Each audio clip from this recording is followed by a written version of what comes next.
The crazy thing about podcasts is I have no idea where you listen to this.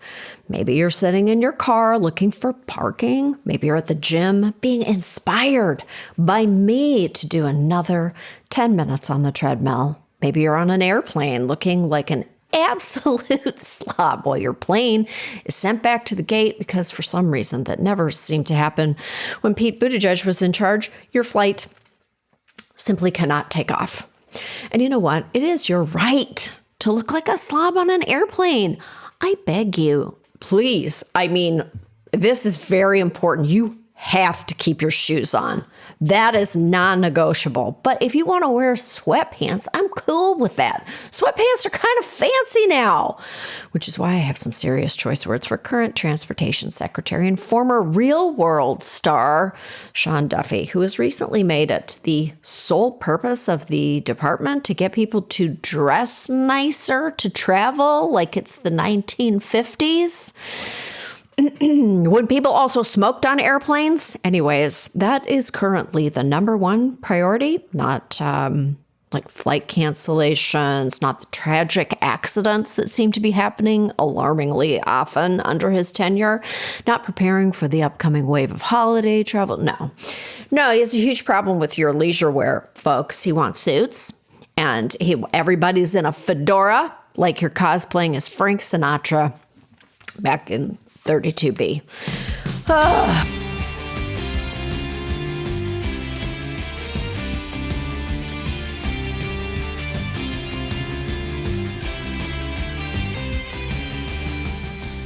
This is Choice Words. I'm Samantha Bee. My guest this week is performer and director Michael Showalter. His new holiday film, Oh.What.Fun, will certainly make your holidays a little bit brighter, even if you're stuck on the tarmac for them.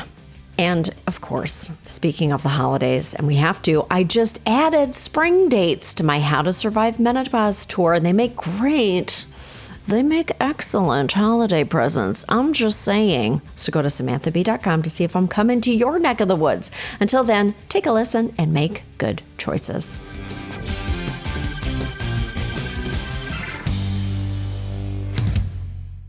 I'm happy to be talking to you. I'm so happy to be talking to you. We are going to be talking a little bit about Christmas since you made a movie, a holiday movie. Oh, what fun. And I was just telling Ryan before you hopped on also, we talked about chemical peels, but we also talked about how much I over-decorate my home at Christmas and how I can't have people over because it's a humiliating level of decor. Like really? It seems like we've lost ourselves.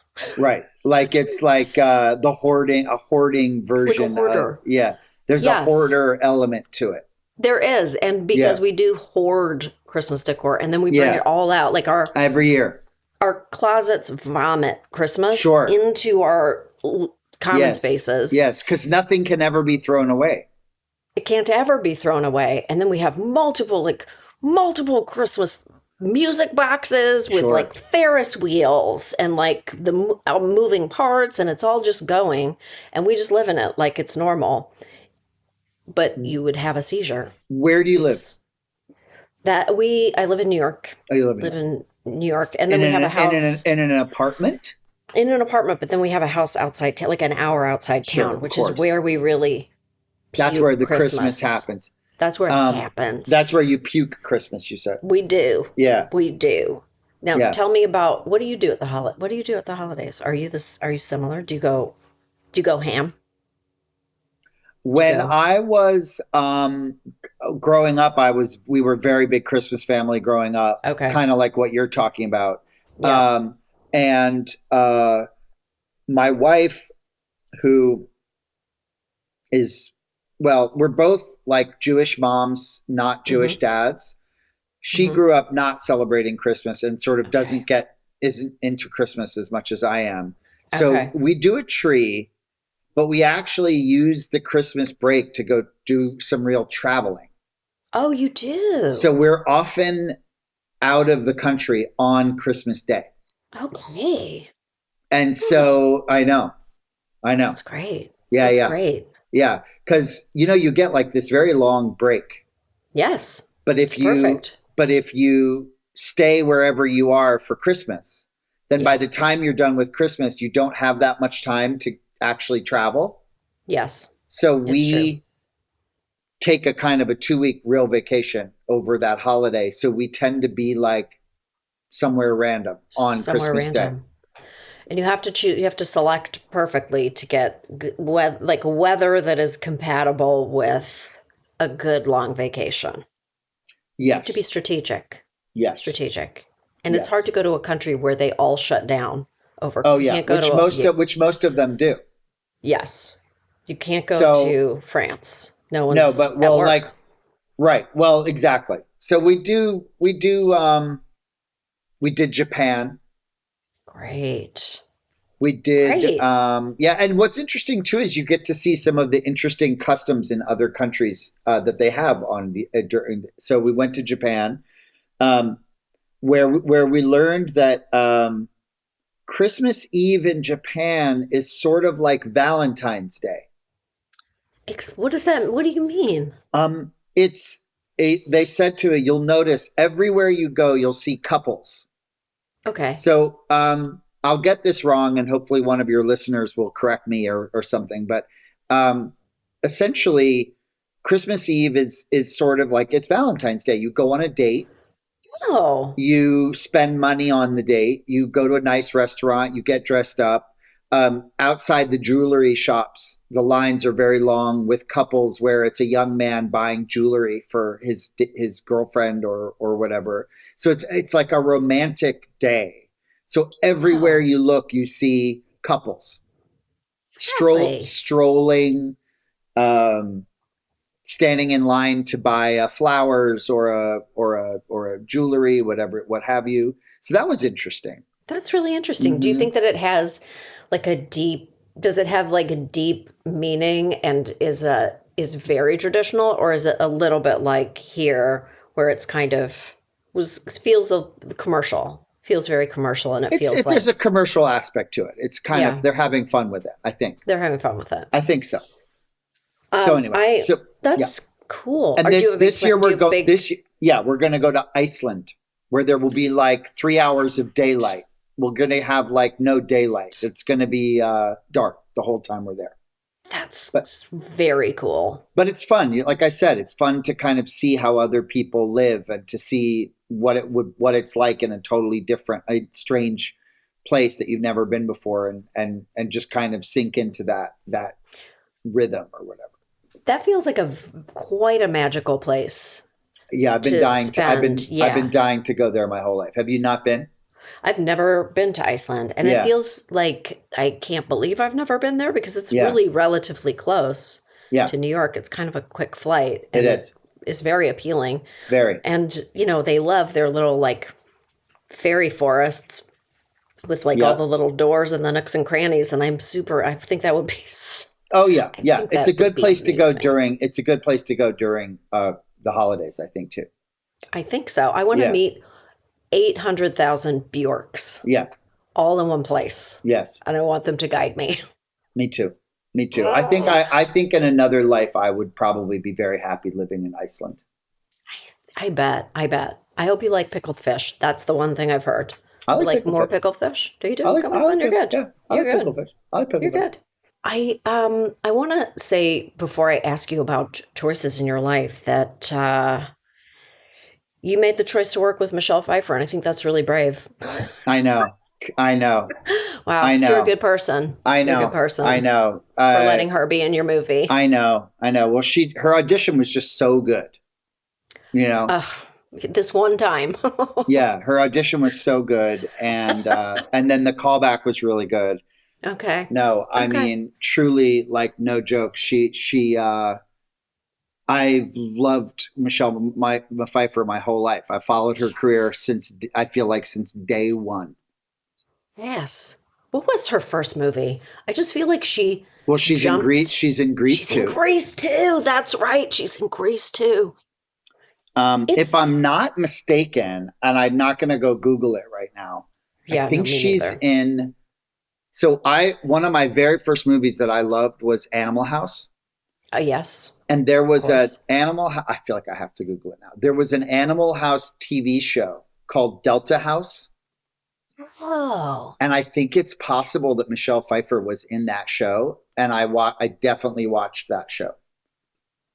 she Um, has she has that type of charisma that is actually like she's so captivating to watch on any screen that I feel like when she's in something, I'm like, well, I will just watch this. Like I'm 100%. drawn, I have to. So I'm required to. she was in Delta House. She was in Delta She House. was in Delta House, 1979 TV Wow. show, the TV show version of Animal House. Okay. And that's probably was when I first saw Michelle Pfeiffer for the first time. What is it? Um, What is it like when she comes to your set and you're like, well, now I am going to, now I direct you. yeah. Must be.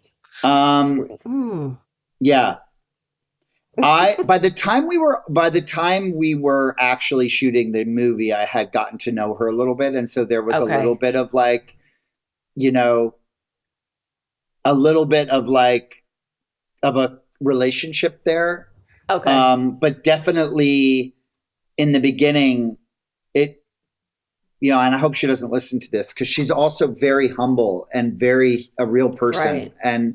Right. and was so great to work with um, like just a good actress who's committed to her craft and wants to do a good job and Right. does all the things that you want someone to do. Um, the first, there were so many times where I was like, this is just surreal. Like Right. I don't even know. Like I'm bugging out.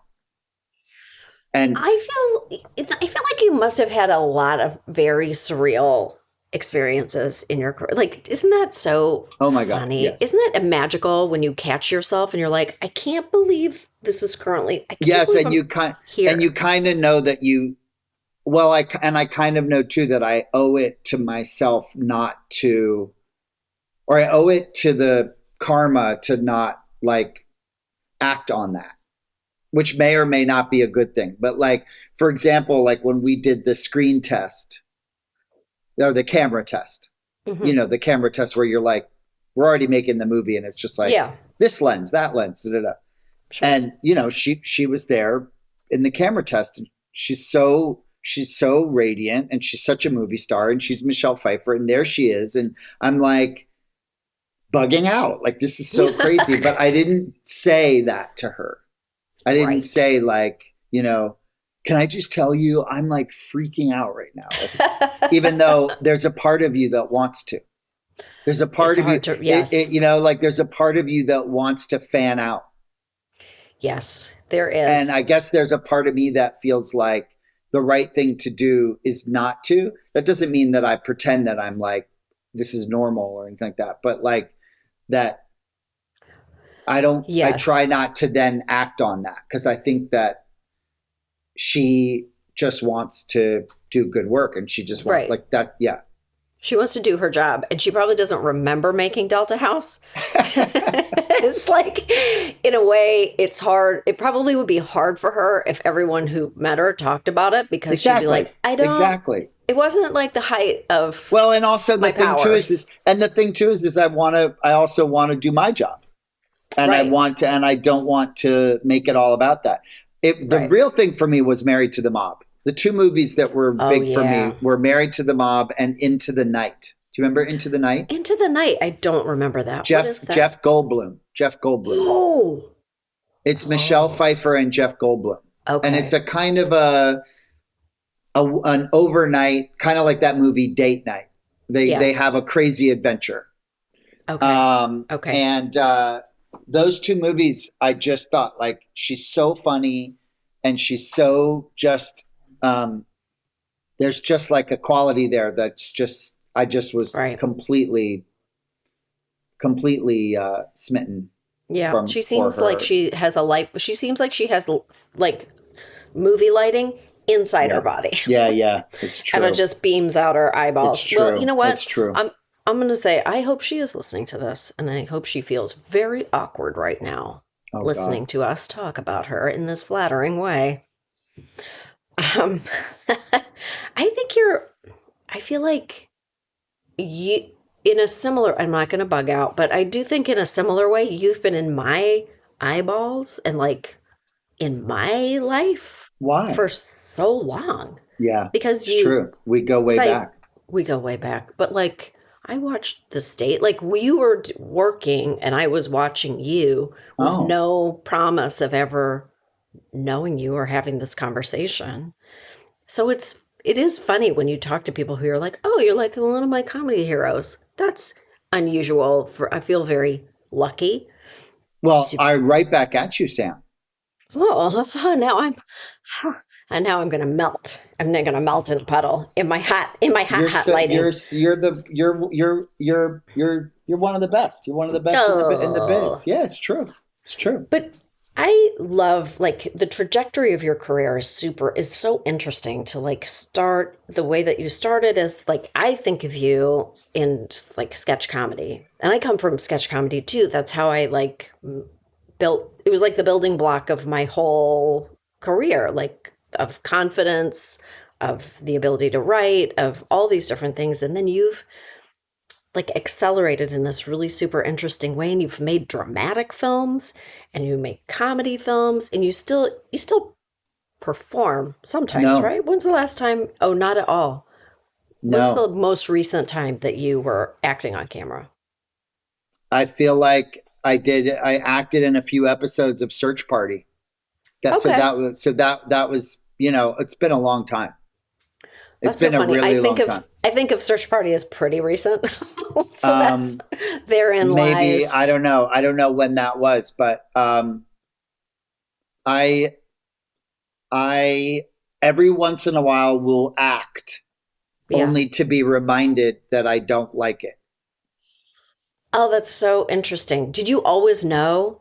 I'm sorry that I don't know this, but did you always know that you wanted to be a film director? Was that the No, ultimate no, goal? What was the no. ultimate I goal? really didn't have a goal. I was Okay. so no. I really I've it's been the strangest, most uh like following little trail of popcorn to wherever it Oh, led me. I knew that I wanted to be in a comedy group. That was like okay. the one thing I knew for sure when I went to college was I wanted to be in a comedy group. Um, and uh, when I went to NYU my freshman year, I transferred to Brown Hmm. University, and they didn't have an improv group at NYU. They had only a sketch group that I could audition for, which then became the state. Right. Right. When I went to Brown for my sophomore year of college, and I stayed being in this comedy group from NYU that became the state, but then I went to Brown, they had an improv group. Okay. And I think at that time I thought I would do like the way some kids might do a cappella or something. This was Yeah. going to be like my college activity was being in a comedy group. Okay. And so I did the improv group at Brown. I did the sketch group at NYU. And then after that, it was like this sketch thing. We want to try it we want to try this to do this for a career. Yeah. But it was like, cause I really liked the group of people. I definitely had grown up loving SNL and Monty Python. And so I had a definite like, oh yeah, comedy, sketch comedy. That's something I could see myself doing. Hmm. I did start. So there was a kind of a desire to do that. And then it was one of those things where I think I wanted to be an actor. Actually, I think I wanted Okay. to be an actor, but I don't think I actually knew what that really was. I wanted to be in stuff, and I wanted to. I was pretty good at it, but I can and honestly say I was never great at it. Um, Right. and but I liked the idea of it. I liked the idea of being cool and Sure. famous or whatever. Like I wanted to you know be somebody. Right. Right. And Right. and uh so but then in the course of trying to do that, it was that thing where I couldn't get any parts, and so I had to write things for myself to act in. And so, That's, and yes. so like Wet Hot American Summer, as much as anything, was just, I need a good part to play. And so like so much of my career started as like, I can't get a cast in anything, so I should just write it myself. And then you write it, and then a lot of stuff, Stella, Wet Hot American Summer, Yeah. my first movie, The Baxter, were things where it was like me just writing parts for myself to play because I couldn't get cast Right. from an audition because I was very bad at auditioning. And then and then started to feel like uh, I want to. I see more than just what I wrote. I want it to look a certain way and feel a certain way, Yeah. and I think I need to be the one to do that. Not like I want to be a director and therefore like I'll be a director, but more like I want to put this idea that I have into being. And so I'm the only person who knows exactly what I'm picturing here. And so it would just be make sense for me to direct it. But Well, I guess what was yeah, the first time that you were really, was it the Baxter when you were like really in charge of every element of it was the it? Baxter, this movie that I made called The Baxter, which I made in 2005. And Right. I wrote that script by myself, and I directed the movie by myself, and I play the main character. And there were a lot of exciting things about it. And for anyone who's listening that doesn't know, or yourself, it imagines that the wrong boyfriend of in an That's archetypal right. romantic comedy is the lead. So it's sort of like every time Bill Pullman got dumped in a movie and then just disappears out of the movie. In uh, Sleepless in Seattle, she dumps Bill Pullman about 20 minutes into the movie, and he's just gone. Right, right, right. And actually, Bill Pullman was like my favorite character in that movie. And so it is sort of a jumping off point. Well, what happened to Bill Pullman's character? Right. What happens to the wrong boyfriend or girlfriend that the audience knows isn't meant to be with the main character? What happens to that character? So that's what the Baxter is. And I the biggest thing for that was that I wrote a script that I thought was like a actual real script. Right. It's a Right. real like 3 act. It's not sketch. It has sketch Right. elements to it, but it's like there's 3 acts and they all fit together. And for me, that was a very major thing. But so that's the answer to the question. It was The Baxter in 2005. I did this movie, and I was very proud of it and excited about it. And like, nothing really happened. And then I didn't, and then it wasn't 10 years, it was for 10 more years until I directed something else. Really? Yeah. And what did you, and within that 10-year span, were you like, I gotta, what am I, were you writing episodic television? And Like, that were 10 you, year but you span, were, in that 10-year span, I, um, started teaching screenwriting at NYU Film that's School. right. And Right. I did start writing some like episodic, yeah, like I kind of started doing the spec pilot thing and Yep. making a little bit of money that way. Yep. And was basically at that point just like, I need just a job. I need a job. Right. Right. I had really felt like I had kind of um, exhausted. I did it. So like things just honestly, like it's, they weren't really working out for me very well. Mm-hmm, And mm-hmm. I mean, I know other people may have not felt that way, but it wasn't what I wanted it. It wasn't what I wanted it to be. And Right. so I moved to LA. I was writing on a sitcom. I was a staff writer on a sitcom, and I remember when you know, on day one, and I wasn't like an important staff member on the sitcom. I was just guy number five, Mm-hmm. and I remember some of the other writers who were younger and probably knew who I was, and they were like, "Why are you here? Like, Right. Right. why are you in this writers' room?" And I was like, Right. "Because I need a job. I Isn't need a it? job." I feel like that is something that really scares me about the way that, I mean, and we can talk about it too, but the way that the industry right now is so contracted. Like it has, changed, like it has changed forms so many times, and it just feels like it keeps getting smaller in a way that's obviously terrifying. But like for a long time, my husband and I were writing partners, like we were working at the Daily Show, but we were selling scripts, like episodic script, like pilot scripts and stuff. And that was really a good source of income, a good source of like side income, like a little, like a side project that you worked really hard on that was, just like if it got greenlit, you were like, yay, we got a show. But it was a really solid source of income and a very regular kind of not totally reliable source of income for writers. But you could usually sell a script. Yes, there was like a way things happened and you could count on that. Yeah. That's you gone. could get your health insurance. It was like your one big job of the year. Right, Hopefully it would get greenlit. Exactly. Yes, exactly. But that's how you made your, that was like the bread and butter job. Yeah, 100%. And I just feel like that has really very nearly disappeared. The whole industry works so differently now. I know. Like, I think in a lot of ways, streamers are really asking you to write a script sometimes without any kind of structure around it or any kind of payment. They're like, what if you had a script? Could we just see it? It's not good. No. It's very not legal. I know. I don't like it.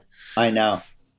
I mean, you must know a lot of people who are just like, what do I do? Who am I in this new incarnation of the industry? It feels lucky to be working. Like 100%. It must feel very good to be working. It does. Yeah. It does. I just got to keep my head down. It's like when Mike White won the Emmy for directing White Lotus, and in his acceptance speech, he sort of was like, this is a great honor. He's like, but really, I just like doing what I'm doing, and I just don't want to be kicked off the island. He said, because he loves Survivor. And so, his point of just like, I just don't want to be kicked off the island. That's kind of how I feel. Like it's nice to win awards or to be in that, to have things that are seen that way. But more than anything, I just don't want to get kicked off the island, because I had many years where I had more than one foot out the door, because I just couldn't get, I don't know, I couldn't get traction somehow. Well, like you like making stuff. Like you've made so much stuff. Yeah, I really like making stuff. Yes, that's exactly what it is. I really like making stuff. I don't like just developing. I don't like, I want to make it. Yeah, I do. I really, it's true. Yeah. Hiring isn't just about finding someone willing to take the job. You need the right person with the right background who can move your business forward. If I was looking for a candidate that matched exactly what I was looking for, I'd use Indeed Sponsored Jobs. Let's just say, I don't know, random. Let's just say I was looking to hire a new editor for this show. I would go on Indeed and be super specific about what I was looking for, not just can edit audio. I'd say, I need someone who's edited conversational podcasts for at least 3 years, who kind of gets our style and knows the software we use. Someone like a cool person, someone who's done this before. And here is the thing with Indeed Sponsored Jobs. I'd get people who fit that description. I'm not digging through resumes from people who've edited one YouTube video. I'm getting actual podcast editors who know what they're doing. People who've worked on shows like ours and can prove it. That is what makes the difference. With Indeed Sponsored Jobs, you get people with the exact qualifications that you're looking for. According to Indeed data, sponsored jobs posted directly on Indeed are 90% more likely to report a hire than non-sponsored jobs, because you reach a bigger pool of quality candidates. Join the 1.6 million companies that sponsor their jobs with Indeed. Plus, with Indeed Sponsored Jobs, you only pay for results. No monthly subscriptions, no long-term contracts, just a boost whenever you need to find quality talent fast. Spend more time interviewing candidates who check all your boxes, less stress, less time, more results now with Indeed Sponsored Jobs. And listeners of this show will get a $75 sponsored job credit to help get your job the premium status it deserves at Indeed.com/SamB. Just go to Indeed.com/SamB right now and support our show by saying you heard about Indeed on this podcast.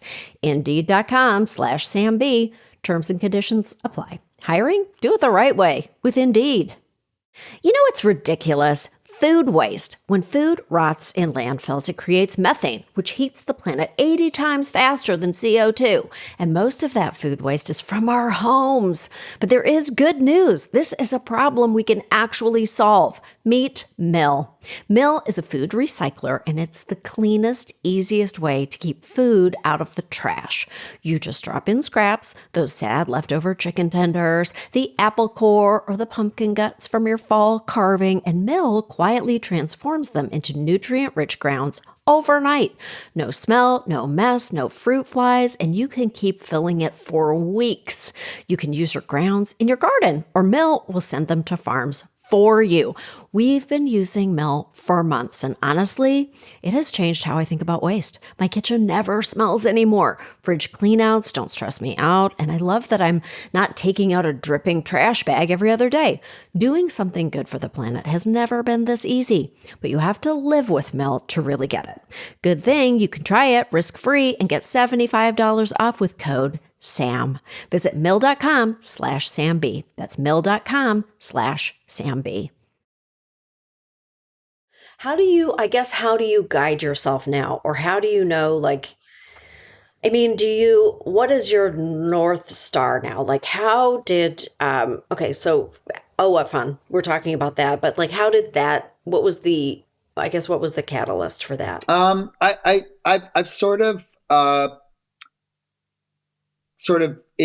I have been very busy. I've been doing a lot. So I've tried out all these different kinds of, I have done some more dramatic stuff and some more heavier material. And I like all of these different kinds of things, but I think like I've been learning about myself with every project. I kind of learn a little bit more about myself and what it is that I really like doing. And I think I like, I probably enjoy making, it's like my career is sort of like everything I've ever loved. Now I'm trying it myself. Right. So like Okay. so like anything I've liked, I want to do one. So if there's a genre of movie that I liked Oh, watching, then I want to make one of those. okay. So like I would love to make a horror movie. I loved horror movies. I'd love to make a Yes. sci-fi movie or a western or like I like all these kinds of movies, and so I want to make my version of that. And so love holiday movies. Love those. Mm-hmm. I love the holidays myself. Just love that time of year, and Yeah. so been interested in that. And every couple of years, I'll see a script or two about and like that, and they tend to usually be something I've either seen before or it just doesn't feel like it's saying something. I like it when Right. those movies are funny and fun, but also maybe say something. And then Right. this came to us as a short story by this writer Chandler Baker, and it felt really funny. It felt like exactly the kind of tone that I love, the sort of dysfunctional family all stuck in a house together, and then but with this new twist, which felt so obvious I couldn't believe it hadn't been done before, of that the true hero of the holidays is the mother, is the unsung Right. hero, is the mother who's doing all the work behind the scenes and getting no credit. And that felt like this is exactly what I'm looking for in a movie like this, which is like it's actually got a real message that people can take away from it with, which is just that, which is to give credit to that unsung hero, the one who's not getting the credit. I And love that it. and that and that so that was the North Star. But I also I love Christmas movies. I love the costumes, the music, they're funny, they're all the decorations like that. I'm a very I like clutter myself. I like all that stuff. And a big ensemble of great actors, get a bunch Yeah. of great actors. And so for me, it was about wanting to make that kind of movie. I want you to make a horror film next. I just I had, well, I just had, I did a thriller. My next movie that's already been shot, that's coming out next year, is a thriller. it is. Yes, it's Colleen Hoover, Yeah. the famous writer Colleen Hoover. It's her one thriller that she wrote. It's called Verity. Oh my It's God. called Verity. All her books are romantic, and this one's a thriller. It's not a full horror. That Okay. I would like to do that too, but Okay. this is pushing in that direction. And I love that. it has some scares, some real scares in it, and I loved. That's the thing. Like I love Alfred Hitchcock movies, and I loved all Right. those like Fatal Attraction and those thrillers from the 80s and 90s. I watched every single one of them, and so this has that kind of element to it. It's a bunch of very attractive uh, people, sexy actors in a house Mm-hmm. being creepy, Oh, and great. there's a murder and sex, and it's great. That's great. Was it fun to, Yeah, did you, okay, so you read the book, but did you adapt it? Did you write the screenplay? I work. No, I was sent Okay. the same thing. I was approached. Hey, there's a movie we have a script. We like the script. I read the script. I had some ideas. We Yeah. worked on the script, and but I saw, oh my God, this is like my opportunity to do my version of this kind of movie. And it's very it's a crazy story, and it's kind of over the top. And It's Anne Hathaway and Dakota Johnson and Josh Hartnett. Stop it right now. I love Anne Hathaway so much. Yes. So that was Anne very Hathaway. fun. Yeah. So Another that was one very who fun. glows from the inside, who Oh yeah. seems to have an internal light that Yep. beams out. Yep. I Remember know. when she was in Brokeback Mountain? Yeah. Jesus Christ, her performance actually destroyed me. Yeah. Like I was like, she's an old soul. She's a very old soul, and she's like a real artist. She's like Yes. this, like actors. Some of these actors that I think are like so amazing. They're like athletes or musicians or something. They just have this gift. They Right. just have this talent. Right. It's not that it's not work for them. It is. It's hard work, and they work very hard at it. But there is also a talent that they have, and it's Right. like they just have so much to give, and I do feel like Anne is like that. What was the last time, I guess the last movie that you went to see? Because I love going to see movies too. I love going to theaters. I love going to see a movie. Love it. When was the last time you feel like you saw movie magic? Can you recall? Does anything stand out um where you were like, I can't believe I just saw this? that's such a good question. Do you have an answer to that? I do because I just saw movie magic. What is it? One battle after another? Well, I loved that movie. I definitely loved it. And that was pretty darn great. But I saw Hamnet the other day. uh And have you seen it? I haven't seen it yet. Ooh, I felt like I saw something uniquely. I don't know It I blew don't your know how to mind. describe it other than it was actual magic because Wow. it's very sad. The content is very sad. And I hope that that doesn't prevent people from going to see it because Yeah. all the reviews are like, you're gonna be a pile of tears and Yeah. snotty it's tissues. tr- Like, it's I, tragedy porn. They say that it's yeah, tragedy porn. Yeah. and it's really much more than that. It's like it you rarely get to see a movie that sends out all of these threads and then just pulls them all together at the end in a way that I felt was really special. Oh, I can't wait. You're making me very excited to see this movie. Yeah, I just felt like everything gathered and felt like it was such a, I don't know, I'm thinking in a sensory way. It was just such a like round experience where I just Ah, I felt love like that. I came right back to the center and I felt like I saw the whole picture all at once. And Wow. I was incredibly moved by it. It's not just that it's sad, it's much more than a sad story, You're actually. really making me excited to see the movie. Yeah, I did not know what to expect. I took my kids. Because How old are your kids? my son is, I have an eldest daughter who she was not, she's not in the country right now, but my son is 17 and my daughter is 15. And I took them because he saw the trailer in a theater. We were at probably one battle after another. And he was like, I want to go see that. I'm studying Hamlet right now. And I was like, oh, this will be very interesting. And then before we went, it was like, hang on to your socks, folks. You're going to be a mess.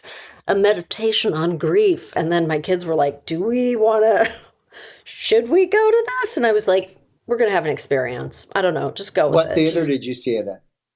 We saw it at a little theater it was a screening. We actually went Screening. to a screening.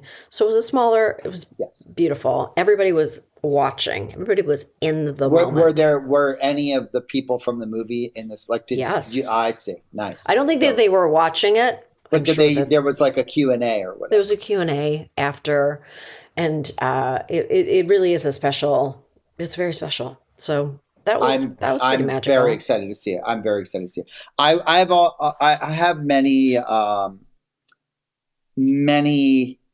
of the fall movies that I have yet to see. I mean, I always just enjoy going to see a movie in the movie theater. Yes. Like always. Me too. And I feel like the holidays is kind of the time. It's like for a movie lover, it's your time. Yeah. You And I really like going by myself. Yes, it's nice. I'm a go by myself to a movie person. Are you go in the afternoon by yourself? I'll go in the afternoon. I'll go in the morning. Afternoon? I'll go in the morning. Oh, whoa. Yeah, Oh, 10 a.m. I like 10 this. a.m. Yeah, 10 a.m. yeah, because it's not a social thing for me. It's not work either, but it's sort of like reading a book or something. It's something I want my own. I need my own space with it. Right, right. Well, like I'm sure it enriches. Like it's like going to see. Well, it's good, like going to see any art. You're like, Yeah, well, yeah. some of them speak to me and some of them don't. But you should take a look It's at all always of worth them it. and go. Yeah, exactly. It's always kind of worth it. Exactly. Have you ever walked out on a movie? All the time. Oh yeah, me too. I'm like, if we're wasting time here, let's not waste time. All the time. Life's too short. No, I shouldn't say all the time, but yes. Yes. But sometimes. Yes, yeah, it's a few, but I've remember the ones. I've also fallen asleep many times in a movie. Many times, many times. Yeah. I took my kids to see Madagascar 2 or 3 one time. And you slept through the whole thing. No, I've slept through many children's movies, no question. But we were in a theater and it was really just us. And then someone walked in and sat right behind us in this very empty theater in New York City and fell asleep behind us and just snoring like crazy. God. And I was like, oh my God, what are we doing here? What the hell is happening? And I turned around and it was such a famous actress. Oh my God. And I don't want to say who it is. I'll tell you off camera. I don't want to shame that person. It's like an icon, like an iconic actress. And I was like, I can't even. It's Silkwood. Not Silkwood, but I took a Silkwood shower after. It was just like such a crazy. I was like, I can't. She came to Madagascar 3 by herself and fell asleep alone. And snored. Specifically sat behind in an empty theater. My kids. How strange. It was so strange and had the sleep of her life, the sleep of the gods, like a blessed, woke up so refreshed. Oh my God. Yeah. When you are working on when you work on a movie, do you think about the business part of it at all? Or are you so in the art of it and the making of it? Or are you like, what will we do about distribution? Like, are you thinking like, should we talk about the press blitz? Like, or are you just like, please other people, I can't. I think I'm like that. I'm pretty sure I'm pretty sure that I'm like, I can't. I feel like my job is to try to make as good of a thing as it is, whether that's a movie or a TV thing or whatever. My job is to do my job as well as I possibly can. Mm-hmm. And then it's other people's job to market it and promote it. And I will give my opinion. But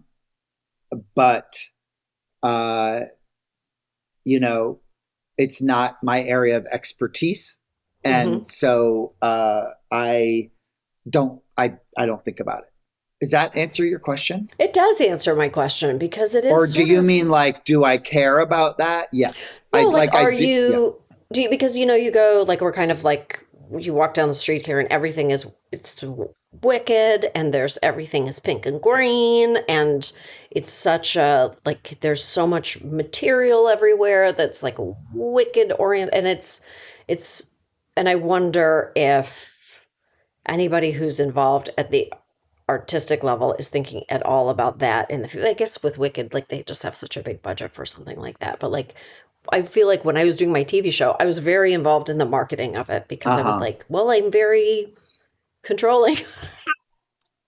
I want to know whatever we're going to say about it. Like, I wanted to keep a kind of a coherent message around the whole thing. So I was a little bit involved, Yeah. probably too involved. And I think that I,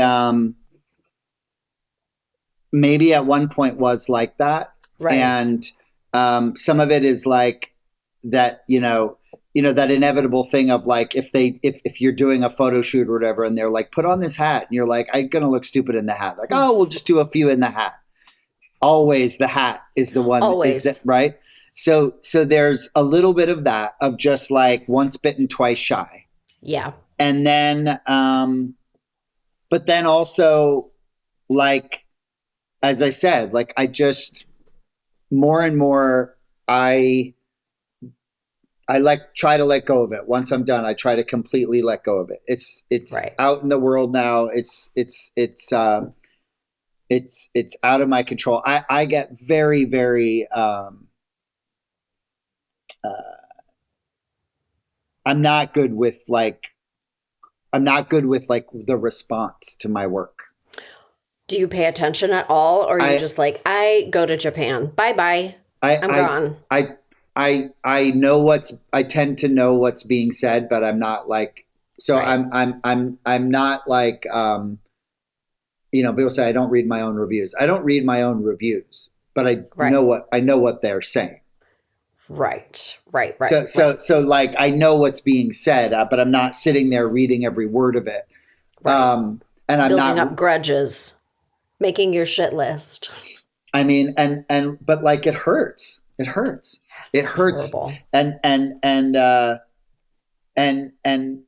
even like stupid comments people write on a go watch the trailer for my movie Oh.What.Fun and on YouTube, and there's probably some comment in there that would hurt my feelings or something.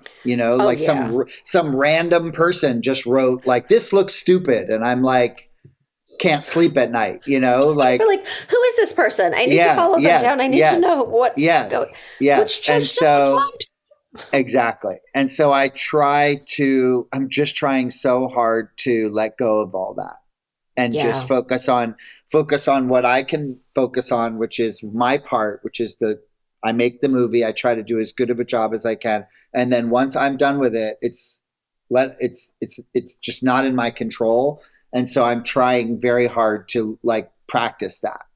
that's And great. so, It is a yeah, practice, right? It is a yeah, discipline, and yeah. it is a practice of just going like it doesn't. None of this is. You can't let those things invade your It brain. can't Otherwise, let like, like crazy guy 1726 ruin my yes, life. you Yeah. can't. You really can't. Um, He had a lot of time on his he hands has a lot to of say time on his something hands, mean and you about say a something trailer. mean or dismissive, or and it's like the thing of like the other thing that sort of takes a long time to realize is like how, and I can only imagine what it must have been like doing a show where how many nights a week was your show? It was just once a week. Once a week, Once a yes, week. but Yep. still, but did the Daily Show before that. How disposable even the best stuff is. So Oh, yeah. like even Hamnet, like Right. most people who are going to go see Hamnet are going to go talk about it for 10 or 15 minutes and then be done with it. That's it. It's like this thing that you work on so hard, Yeah. and that so many people work on very hard. It's not just you, it's so many people are Big working team. so hard Yeah. on this thing. that for the people that consume it, it's 2 seconds of their life. Or they're like, oh, I can get through it. Right. Like, oh my God. Or that thing of this looks stupid, like they're just, and you're like, you don't understand. This is years of my life, and they're just like, this dumb. I hate it, and thumbs down. Yeah. Like, oh no. Yeah. Oh my God. Thousands of man hours. Yeah. But I kind of realized that, like, in a way, that's any job in a way. That's literally any job, is you work so hard. Yes. Every job you work, it's not just our work, it's every job there is. You put in so many hours to be good at it, to do it the right way, to not just mail it in or whatever, and to try to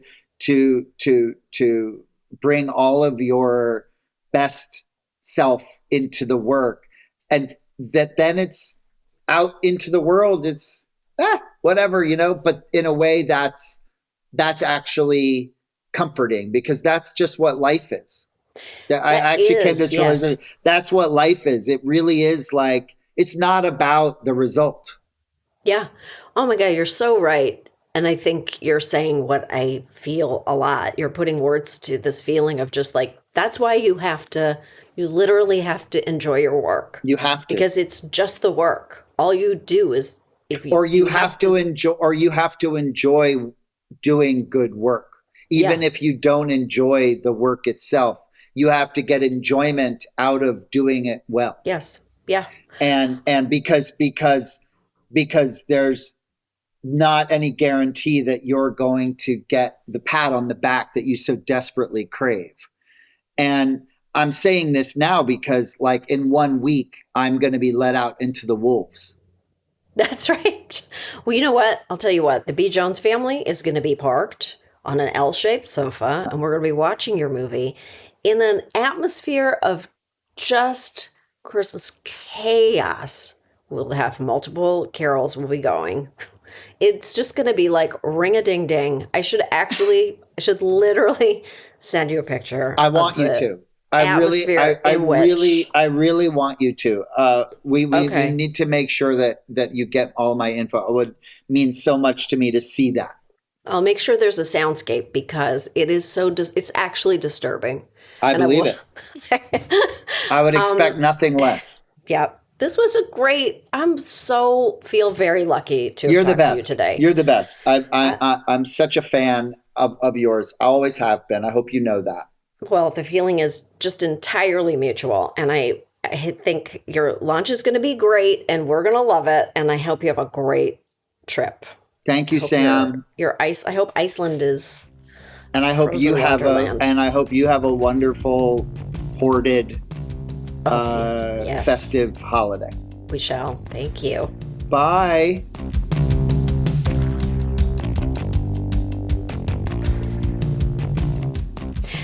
That was Michael Showalter. I had no choice but to look up one thing. We were talking about the unbelievable Michelle Pfeiffer, and he was remembering her in the 1979 TV spinoff of Animal House, Delta House, and we were wondering if it was her first ever role. It was not. Her first TV role was in an episode of Fantasy Island a year earlier in 1978. Oh my God, I love that show so much. Thank you so much for joining us. I'm Samantha Bee, and we will see you next week for some more Choice Words.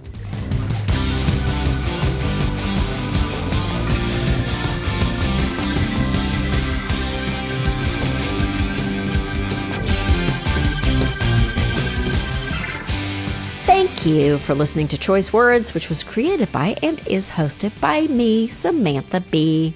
The show is produced by Svea Baron-Reinstein with editing and additional producing by Ryan Connor. We're distributed by Lemonada Media, and you can find me at Real Sam B on Instagram. Follow Choice Words wherever you get your podcasts, or listen ad-free on Amazon Music with your Prime membership.